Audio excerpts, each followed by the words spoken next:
सुप्रभात सज्जन श्रोते चिंतक वाचक पाठक साधक हो.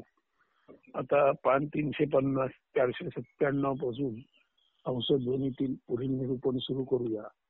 उपाधिरायाति सैव गच्छति सैव कर्माणि करोति भुङ्क्ते सैव जीव्यन्वियते सदाहं कुलाद्विवन् निश्चल एव संस्कृतः येहि जायि उपाधीति सर्व कर्मे करुणी भोगई घेतसे वृद्ध होऊनी मृत्यू पावीती मी मात्र कुल पर्वता समनिष्ठतो असे. कुल म्हणजे वंश किंवा किनारा. तो नेहमी पर्वतासारखा निश्चित ध्रुव स्थिरत असतो. एखाद्या कुलात अनेकानेक माणसे जन्माला येतात, बरी वाईट कर्मे करतात, त्यानुसार उचित भोग भोगतात, कालमानानुसार वृद्ध होऊन मृत्यू पावतात. मात्र कुल म्हणजे वंशरूपी पर्वत किंवा किनारा रूपी पर्वत अचलच असतो. त्यावर त्या कर्मांचा काही परिणाम होत नाही. संबंधित कुलातील माणसे ही उपाधी सारखी येणारी जाणारी असतात. आत्मा किंवा जाणीव तत्व कुल पर्वताप्रमाणे किंवा किनारा रूपी पर्वताप्रमाणे नित्य एकमेव अचल क्रियत असते. जन्म मृत्यू कर्म भोग हे मन आणि बुद्धी यांच्या हालचालीचा दुष्यरूप परिणाम म्हणजे देह किंवा नामरूपाचा युक्त माणसे असतो. तो येतो जातो. कुलातील माणसांच्या रूपे उपाधियुक्त मनबुद्धीची हालचाल होते, म्हणजे जन्मते, नांदते आणि नष्ट होते. मात्र त्या उपाधीचा हालचालीचा जाणीव तत्वरूपी आत्मा किंवा अहम अचल पर्वतासम कुलावर काही परिणाम होत नाही. कुल म्हणजे किनारा हे रूपक स्वीकारून विस्तारित केल्यास जाणीव तत्वरूपी किनाऱ्यावर जो नित्य स्थिर शाश्वत अविकारी असतो. अनेकाने होड्या जहाजे मानवी देहाने येतात, नांदतात, जातात किंवा लय पावतात. मात्र त्यांच्या येण्या जाण्याने किनाऱ्यावर म्हणजे जाणीव तत्वावर काही परिणाम होत नाही. तो जसाच्या तसा स्थिरच असतो, पर्वतासम अविचलत असतो असे समजून घेता येईल. ते किनाऱ्यावर कितीही होड्या आल्या, कितीही जहाज आली, त्याच्यातून कितीही माणसं उतरली, कितीही माणसं त्याच किनाऱ्यावरून होड्यातून जहाजातून भरून बाहेर गेली, तरी किनाऱ्यावर जसा परिणाम होत नाही. प्लॅटफॉर्मवर कितीही गाड्या आल्या, प्रवासी उतरले, भरले गेले, इथून तिथे गेले, तिथून इथे आले, तरी प्लॅटफॉर्मवर जसा परिणाम होत नाही तसा किनारा किंवा प्लॅटफॉर्म हे पर्वतासारखे अविचल असतात. सद्गुरू निसर्ग महाराज म्हणतात, जाणीवांचा जाणता जाणा म्हणजे असे की सर्व जाणीवा जेथून किरणांसारख्या बाहेर पडतात त्या स्थानाला मुळाला जाणा. मनबुद्धीच्या हालचालीमुळे या जाणीव तत्वरूपी अहम केंद्रातून सदर हालचालीच्या गुणवत्तेनुसार क्षमतेनुसार जाणीवा किरणासारख्या बाहेर पडतात. मात्र मनबुद्धी विकारी असल्याने त्याधारित जाणीवा ही विकारी असतात. परिणामतः अशा जाणीवाने युक्त माणसेही देह मनबुद्धी यासहित असल्यामुळे विकारी असतात. ती येतात जातात, मात्र त्यांचे येणे जाणे ज्या जाणीव कुलामुळे किंवा जाणीवांच्या उगमस्थानामुळे असते ते कुल म्हणजे अहम किंवा आत्मा किंवा जाणीव तत्व नित्य शाश्वत एकमेव अद्वितीय पर्वतासम अचल अविकारीच असते. जाणीवांच्या मूल स्थानावर जाणीवांचा परिणाम होत नाही. अचलातून म्हणजे जाणीव तत्वातून चल म्हणजे जाणीवा बाहेर पडतात. काही काळ चल दिसते, नांदते आणि अचलातच लय पावते. मात्र चलाच्या हालचालीचा अचलावर, व्रात्य मुलांच्या हालचालीचा शांत आईवर, खोड फांद्या पाण्याच्या हालचालीचा झाडाच्या मुळावर, उपाधीचा निरुपाधिकावर, रंग रूप गुण भावयुक्त देहांचा विदेही आत्मा किंवा जाणीव तत्वावर काहीही व कधीही परिणाम होत नाही. ते अपरिवर्तनीय आत्मतत्वच आपण आहोत हे जाणून योगी, ज्ञानी, यती, संन्यासी, ऋषी, मुनी नित्य स्थितप्रज्ञ असतात. हा बोध यातून घ्यायचा आहे. 498 नमे प्रवृत्तीने नचमे निवृत्ती सदैक रूपस्य निरंशकस्य एकात्मको यो निबिडो निरंतरो व्योमेव पूर्णास कथम नु चेष्टते. प्रवृत्ती निवृत्तीशी न संबंधी निरंकुश नित्य एकरूपमी एकात्म सघन गगन सममी राही. देह व्यवहार हाल चाल न जाणी मी. प्रवृत्ती निवृत्ती या दोन्ही अहं केंद्रित म्हणजे विकारी देहभावाच्या मनबुद्धीच्या क्रिया आहेत. त्यांच्याशी सतचा काही संबंध नाही. सत्य तर विज्ञान घन ज्ञान घन नित्य एकमेव आणि निरंकुश आहे. सत्वर कोणाची सत्ता चालत नाही. सत्य किंवा आत्मतत्व हे शुद्ध जाणीव रूप किंवा ज्ञानरूप आहे. ते एकमेव आहे, सघन आहे, निबिड आहे. त्याचा भेद विभाग शक्य नाही. ते गगनासारखे सुद्धा पूर्ण अखंड आहे. त्या कारणाने त्यात देह व्यवहार किंवा देहाच्या हालचालीला वावत असत नाही. सद्भावामध्ये केवळ असणेपणाखेरीज काही अन्य वर्णन योग्य असू शकत नाही. वर्णन बदलांचे विकारांचे शक्य आहे. अविकार किंवा नित्य शाश्वताचे वर्णन केवळ अशक्य असते.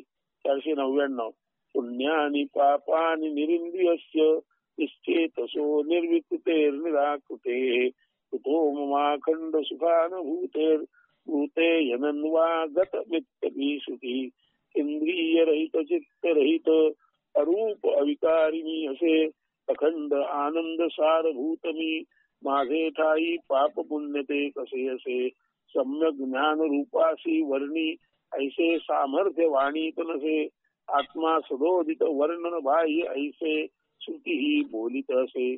जो आपल्या वासनांच्या अतीत होऊन ब्रह्म किंवा ओंकार पदाला पोचला त्याच्यासाठी सुख दुःख असूच शकत नाही. असा माणूस सुख दुःख पाप पुण्य यांचे अतीत असतो. तो केवळ आत्मरूपच असतो. त्याचे बाजूने पाहू जाता असा ब्रह्मनिष्ठ इंद्रियातीत म्हणजे इंद्रिय असून नसल्यासारखा किंवा त्यांचा वापर त्याने टाकला आहे असा चित्तरहित म्हणजे मनाचे नमन झालेला निराकार निर्गुणी अविकारी असतो. तो तर अखंड आनंद सारभूत म्हणजे आनंदाचे सार सर्वस्व असल्याने पाप पुण्य यांनी अस्पर्शितच असतो. त्याचे वर्णन करणे वाणीला शक्य नाही. तो सम्यक ज्ञानपूर्ण असल्याने वर्णन बाह्य असल्याचे श्रुतींनी मान्य केले आहे. आत्मज्ञानी माणूस शरीर मन बुद्धी किंवा धी ही माईक असल्याचे जाणतो. त्याचा अर्थ असा की त्याने मायेचा भ्रमाचा अध्यास किंवा आरोपांचा निराश केलेला असतो. तो आपल्या विशुद्ध सद्घन केवळ असणेपणात म्हणजे ज्ञानरूप चैतन्य प्रकाशात नित्यतेने असतो. त्याचे असणे रंग रूप नाम गुण भाव यांचे अतीत असते. त्याचा अर्थच तो एकत्वाने शुद्ध ज्ञान म्हणून चित घन असतो. असा जो जो असतो तो अनन्य व एकमेवा द्वितीयच असल्याने परिपूर्ण आनंदच म्हणजे आनंद घन असतो. म्हणजे आत्मसाक्षात्कारी अज्ञान नष्ट होऊन केवळ ज्ञानरूप सद्घन चितघन आनंद घन आत्माच असतो. असे असताना सुख दुःख पाप पुण्य असा कोणताही भेद विकार त्याचे मध्ये आढळूच शकत नाही. तो आनंद कंद असतो. इतके सारे सांगून स्थिती आत्म्याबाबत नैती असे म्हणतात. मथितार्थ हा की आत्मसाक्षात्कार किंवा आत्मानुभूती ही अशी सर्वोच्चता आहे की तिचे कितीही वर्णन केले तरी ती वाणी किंवा भाषा यांच्या सामर्थ्याचे पलीकडेच असते व उरते. अनुभूती ही ज्याची त्याची असावी लागते. ती वर्णनाचे मर्यादित चौकटीत पूर्णत्वाने बसू शकत नाही. असाच आनंदाचा अनुभव गाढ झोपेतून बाहेर आल्यावर प्रत्येक माणसाला जीवनात कधी ना कधी येतो. मात्र हा सुषुप्तीतील अनुभव म्हणजे गाढ झोप असतो. सुषुप्तीत माणूस कारण देहात असतो. तसा जागृतीत स्थूल देह आणि स्वप्नात सूक्ष्म किंवा लिंग देहात असतो. मात्र त्यावेळी मानव प्रगाढ अज्ञानात असतो. म्हणजे सुषुप्तीत मानव प्रगाढ अज्ञानात असतो. म्हणजे असे की गाढ झोपेत विस्मृती असल्याने आणि सुखदुःखे कारण देहाच्या आसपास परिसरात असल्याने त्यांचा स्पर्श गाढ झोपेत असताना कारण देहाला होऊ शकत नाही.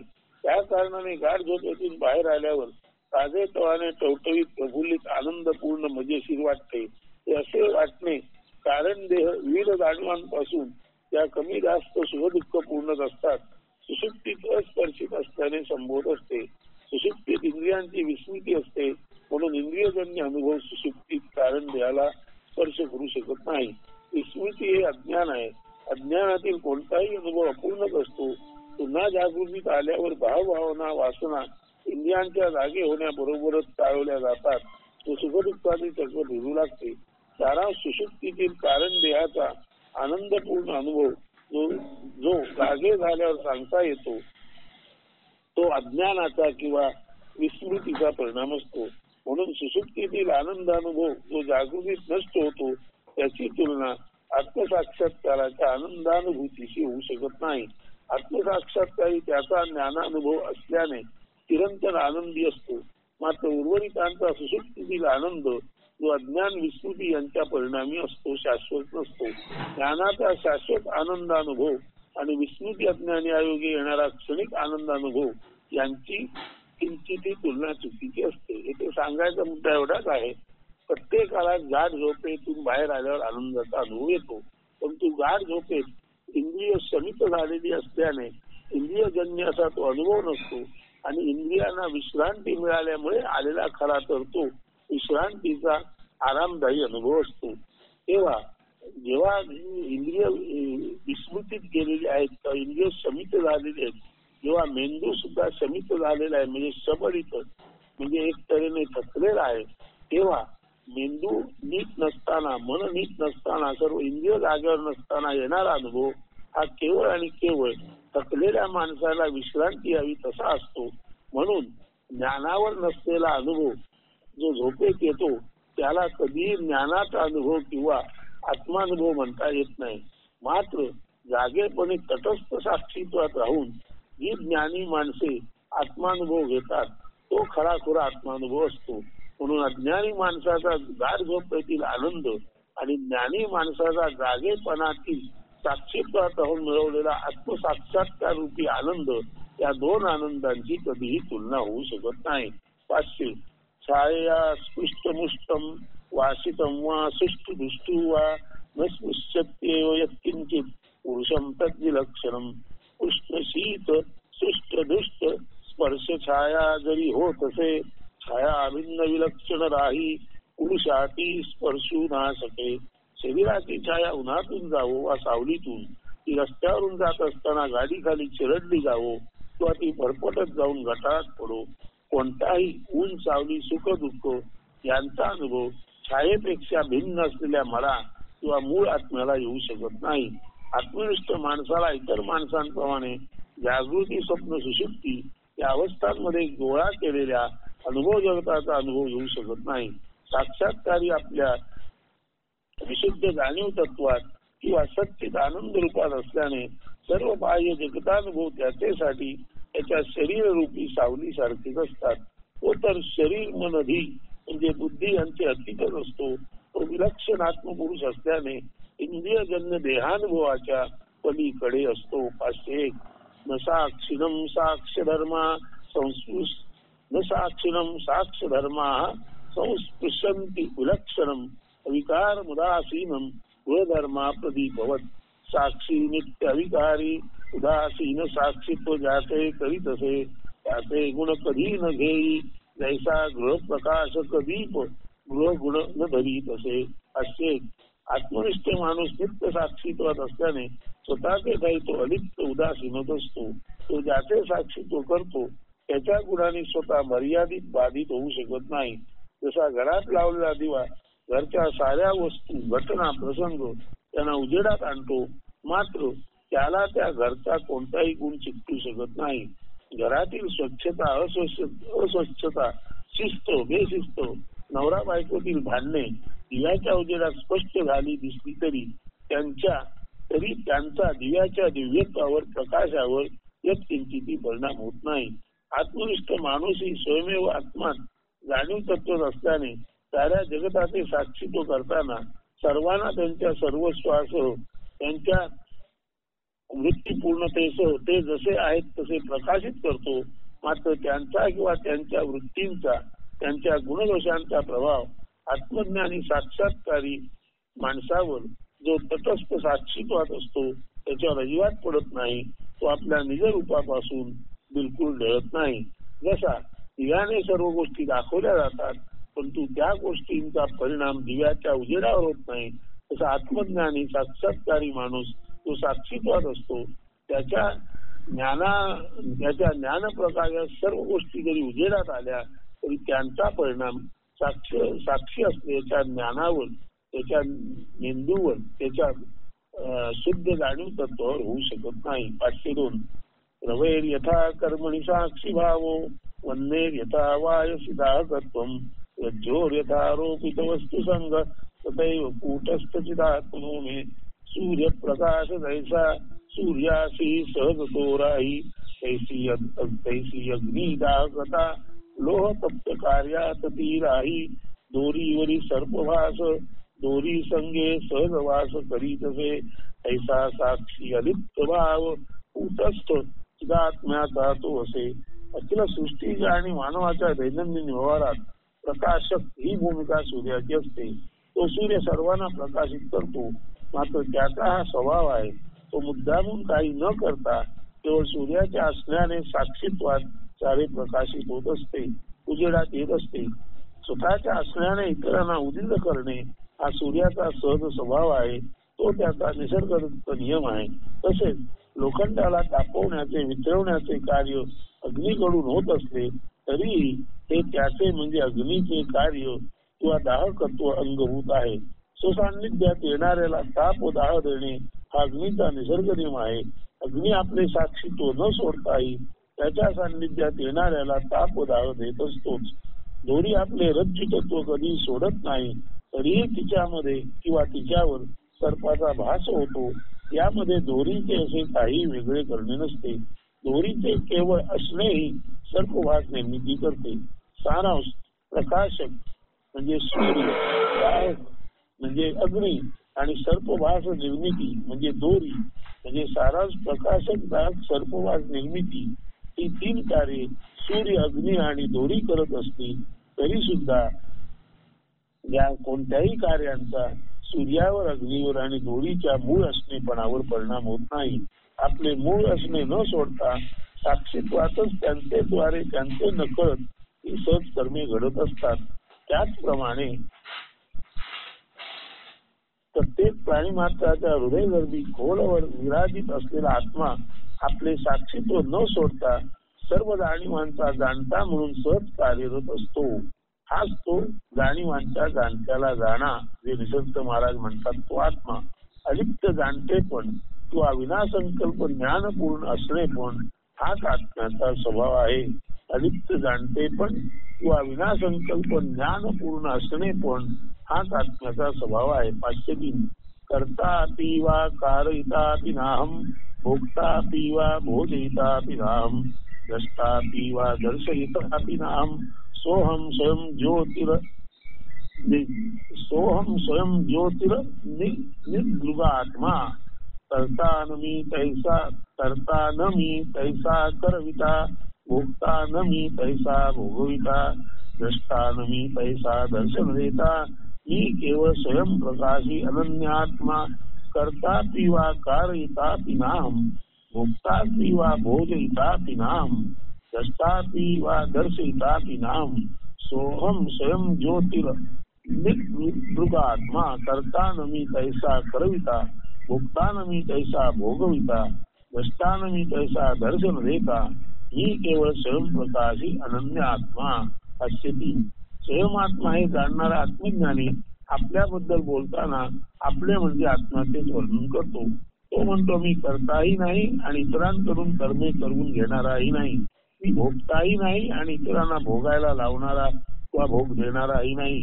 मी द्रष्टाही नाही आणि इतरांना मागे अन्य काही दर्शन शक्य करून देणाराही नाही. मी केवळ स्वयंप्रकाशी एकमेव आत्मा असून माझ्यासारखा अन्य या ब्रह्मांडात कोणी नाही. अनिद्रुग आत्मा म्हणजे ज्ञात वस्तूंच्या तुलनेने स्पष्ट न करता येणारा असा विलक्षण आत्मा. अनिद्रुग आत्मा म्हणजे ज्ञात वस्तूंच्या तुलनेने स्पष्ट न करता येणारा असा विलक्षण आत्मा जो स्वतः केवळ अक्रिय साक्षीच असतो. 504 चलत तुपादो प्रतिबिंब लौल्य औपाधिकम मूढरियो नयंती स्वविंबभूतम रविवत्निष्क्रियम कर्तासि भोक्तासि हतोस्मी उपाधी चलित होता मूळचे हले समजे मूढमती पाणी हले प्रतिबिंब हले मूळ सूर्यबिंब हले समजे मूर्खमती ऐसा अज्ञानी सूर्य सम अक्रिय आत्म्यासी न जाणी मी करता मी भोगता मी मारला गेलो ऐसे बोल बोले अज्ञानी. पाण्यात सूर्यबिंब प्रतिबिंबित होते, पाणी हलते आणि प्रतिबिंबही म्हणजे उपाधी हलते. मात्र मूर्ख माणसाला वाटते प्रत्यक्षात आकाशाचा सूर्य चलत आहे. त्याच पद्धतीने आत्मा सुद्धा जो सूर्यासारखा स्वयंप्रकाशी असूनही स्वतःहून काहीही न करणारा आणि कोणत्याही कर्मात न गुंतणारा प्रिय असतो. मात्र मूर्ख माणूस त्याला ओळखू न शकल्याने देह मन इंद्रिय आदी उपाधींची कार्ये स्वची किंवा आत्म्याची समजण्याची मूर्खता करतो. त्यामुळे तो नेहमी मी केले करतो, मी भोगले भोगतो, अरे रे मी तर मेलो मारला गेलो असे बरळत असतो. त्यातही मद्यपी माणसासारखे बरळणे त्याच्या ज्ञान स्पष्ट करते.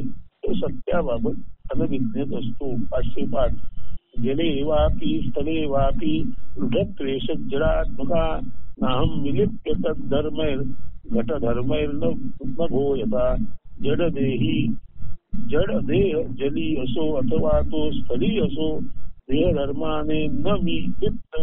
घटाकाश जैसे सदा घट अलिप्त, किंवा जली स्थली कोठे राहो देह तरी देह धर्म मुळी मी न घेई.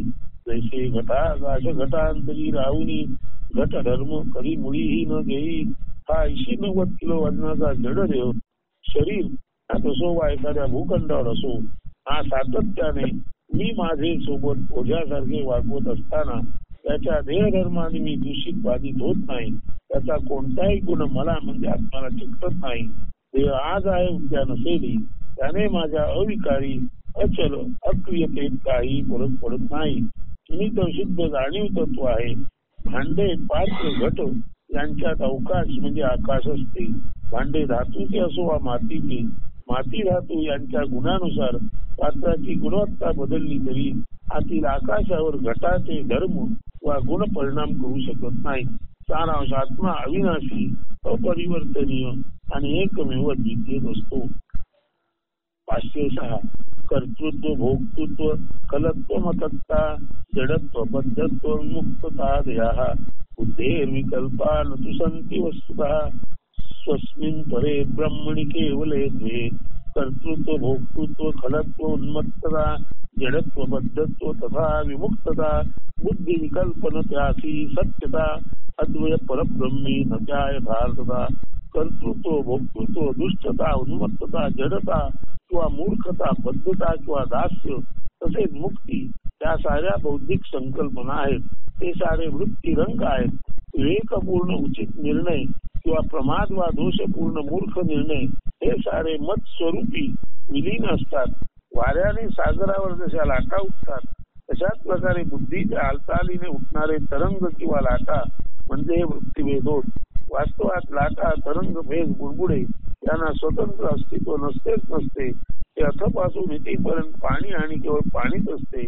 तसेच वृत्ती तरंग ही वास्तव नसून भास मात्रच असतात. एकमेव पाण्यावर लाटा तरंग भेद बुडबुडे यांचा अध्यारोप केला जातो. तसाच आत्मतत्वरूपी अद्वय परब्रह्म कैवल्य महासागरावर वरील वृत्तींच्या लाटा तरंग यांची कल्पना अध्यास किंवा आरोप यांचे मानव रूपण केले जाते. परब्रह्म हेच सत्य, अन्य सारे असत वास्तव होय. 507 संतु विकारा प्रकृतेर्दशधा शतदा सहस्रदा वापी किम्मे संग चित्तेर्स्तैर्न घनः सचिदंबरम स्पृशति. 507 दश शत सहस्र त्याधिकही प्रकृती विहार संभवती असंग चैतन्य रूप मनसी काय त्याचे जैसे मेघ आकाश कधीही न स्पर्शिती. पुरुष म्हणजे आत्मा आणि प्रकृती म्हणजे वृत्ती म्हणजे तत्व आणि द्रव्य होत. आत्मा स्थाणू एकमेव अद्वितीय अविकारी अक्रिय असतो. मात्र प्रकृती किंवा द्रव्य प्रसरणशील असते. प्रकृती किंवा द्रव्य सतत नवनवीन आकार धारण करीत असते. ते सतत बदलते रूप म्हणजे प्रकृतीचे विकार होत. हे विकार शरीर मन बुद्धी यांचे स्तरावर होत असतात. त्या सर्वांचे अधिष्ठान मी आत्मा असून हे अधिष्ठान नित्य शाश्वत अविकारी असते. भले मग प्रकृतीत 10, 100, 1000 वा त्याहून कित्येक पट विकार उत्पन्न होत, त्यांचा माझ्यावर यत्किंचितही प्रभाव पडत नाही. जसा आकाशावर मेघांचा परिणाम होत नाही. आकाशाला ढग स्पर्श सुद्धा करू शकत नाही. जरी आकाश ढगांचे अधिष्ठान असते तरी शुद्ध चैतन्य तत्वात शुद्ध जाणीव तत्वासोबतच देहही असतात. देह म्हणजे प्रकृती व तिचे विकार आणि शुद्ध जाणीव तत्व म्हणजे आत्मा होय. मात्र आत्मा शुद्ध चैतन्य विशुद्ध जाणीव तत्व हे देह प्रकृती विकार यांचे अधिष्ठान असले तरी त्याला म्हणजे अधिष्ठानाला जो अविकारी आहे विकारी प्रकृतीशी काही देणे घेणे नसते. अशात अव्यक्तादि स्थूल पर्यंत मेतद विश्वम यथा भासमात्रं प्रतीतं व्योम प्रख्यम सूक्ष्माद्यंतहीनं ब्रह्माद्वैतं यत् देवाहमस्मि. अव्यक्तापासून स्थूल पदार्थ विश्व पर्यंत येथे आभास मात्र प्रतीती येई ऐसे आदि अंतरहित व्योम सम सूक्ष्म अद्वैत ब्रह्म ते मी असे. अव्यक्तापासून स्थूल पदार्थ विश्वापर्यंत अव्यक्तापासून स्थूल पदार्थाने व्यापित विश्वापर्यंत त्यात सर्व जीव पशु पक्षी वृक्षवल्ली निसर्ग पृथ्वी आकाश आणि माणसे तसेच यक्ष किन्नर गंधर्व देव यांचा समावेश होतो. आभासवत किंवा छायेप्रमाणे येथे प्रतीती किंवा अनुभव येतो. अव्यक्तापासून स्थूल पदार्थ विश्वापर्यंत आभासवत किंवा छायेप्रमाणे येथे प्रतीती किंवा अनुभव येतो.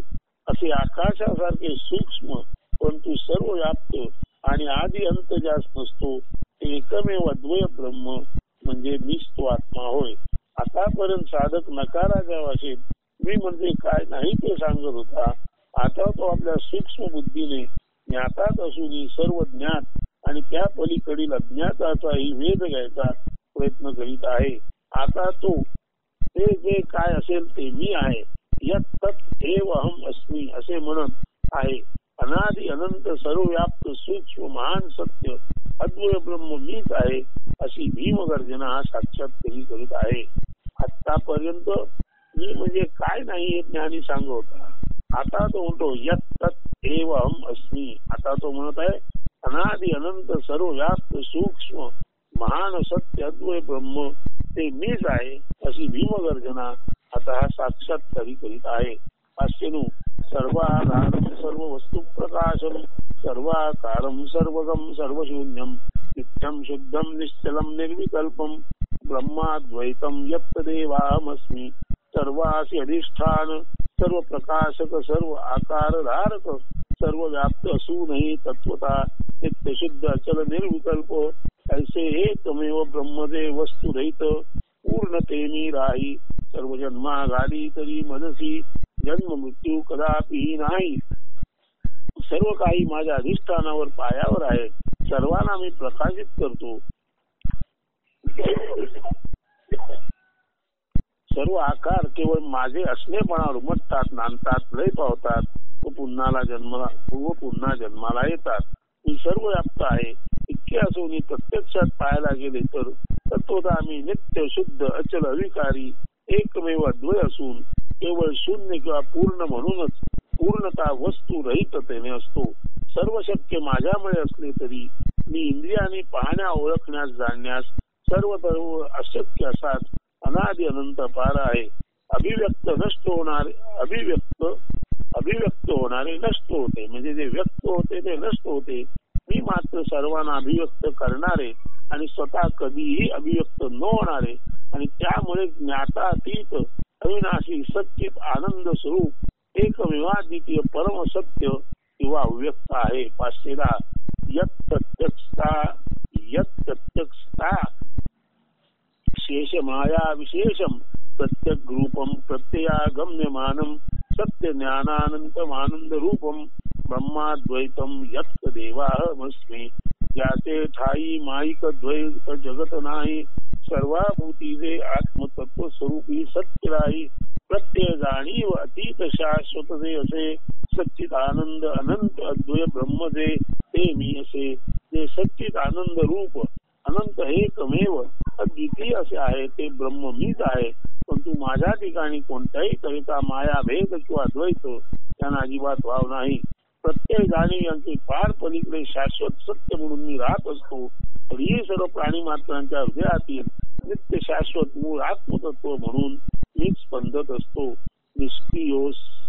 निष्क्रियोस्म्य विकारोस्मी निष्फलोस्मी निराकृती निर्विकल्पोस्मी नित्योस्मी निरालंबोस्मी निर्द्वया क्रियारहित विकाररहित कलारहित निराकार मी असे निर्विकल्प नित्य शाश्वत निरालंब द्वितीय मी असे निःक्रिय अविकारी कलारहित म्हणजे ज्याचे तुकडे नाहीत असा अविभाजित निराकार निर्विकल्प नित्य शाश्वत आणि कोणावरही अवलंबून नसलेला एकमेव द्वितीय आत्मा आहे. 512 सर्वात्मकोहम सर्वोहम सर्वातीतोहमद्वया केवलाखंड बोधो अमानंदो निरंतरा मी सर्वांचे आत्मरूप सर्वरूप सर्वातीत अद्वय केवळ अखंड ज्ञानरूप निरंतर आनंदमय मी सर्वांचे आत्मतत्व असल्याने तत्वता सर्व रूपे माझीच असली तरीही मी रूपातीतच म्हणजे रूपाच्या पलीकडेच आहे.